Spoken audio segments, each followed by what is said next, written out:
যে সব দেখেছি বারবার দাড়িপাল্লা, এইবার এটার প্রতি মানুষের সাংঘাতিক একটা ঝোঁক আসছে।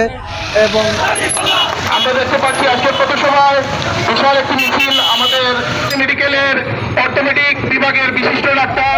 আমি যা আশা করি তার চেয়ে অনেক বেশি আমি সাড়া পেয়েছি এবং আমার বিশ্বাস হয়েছে যে শুধু এই সিলেটে না, সম্ভবত সারা বাংলাদেশেই একটা আলোড়ন সৃষ্টি হয়ে গেছে। যে সব দেখেছি বারবার দাড়িপাল্লা, এইবার এটার প্রতি মানুষের সাংঘাতিক একটা ঝোঁক আসছে এবং মা বোন সহ সবাই এবার দাড়িপাল্লার পক্ষে ভোট দিবে ইনশাআল্লাহ।